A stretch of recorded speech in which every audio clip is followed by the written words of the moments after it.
So hello वालेकुम। शुरुआत करते हैं question number 36 of circular motion से। तो question number 36 of circular motion हमें क्या कह रहा है कि a particle of mass m executing uniform circular motion. ठीक है, कोई m मास का पार्टिकल है जो कि सर्कुलर मोशन कर रहा है और ये m मास का पार्टिकल बना दिया और पाथ ऑफ रेडियस r, मतलब कि यहाँ से यहाँ तक की जो इसकी रेडियस है वो r है। p is the magnitude of a linear momentum. ठीक है, इसका लीनियर मोमेंटम जो होगा वो वेलोसिटी की डायरेक्शन में ही होगा और वो कहीं ना कहीं कुछ p दिया हुआ है।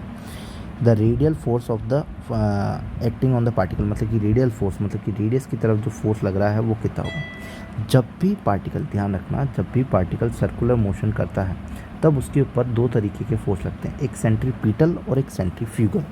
सेंट्रीपिटल फोर्स जो है, सेंट्रीपिटल फोर्स जो है वो सेंटर की तरफ लगता है, अलॉन्ग द सेंटर, मतलब कि इस तरफ फोर्स के अलॉन्ग। और सेंट्रीफ्यूगल फोर्स जो होता है वो कहाँ लगता है, सेंटर के आउटवर्ड, सेंटर की दूर की तरफ। जैसे कि अगर अपन किसी कार में रोटेट कर रहे हैं और सर्कल पे घूमते हैं तो अपन को पीछे की तरफ फोर्स लगता है ना, कि उसकी उल्टी डायरेक्शन में ही फोर्स लगता है।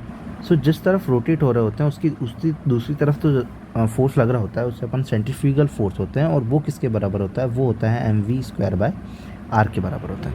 तो तुम्हारा जो फोर्स है जो कि रेडियल की तरफ है वो किसके बराबर आ रहा होगा, वो बराबर आ रहा होगा mv²/r के। अब यहाँ पे मोमेंटम को भी इंट्रोड्यूस करना है। मोमेंटम को इंट्रोड्यूस करना है तो p जो होता है वो क्या होता है, mv होता है।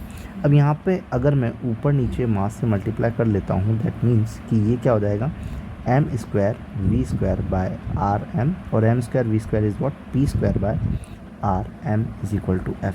तो फोर्स जो आया वो p²/mr आया। तो p²/mr अपना ऑप्शन कौन सा हो जाएगा, फोर्थ हो जाएगा। नॉर्मल अगर तुम उससे डायमेंशन से भी करना चाहते हो, डायमेंशन से भी कर सकते हो, और तो डायमेंशन से भी तुम्हारा आंसर आ सकता है। If you like then subscribe. Thank you.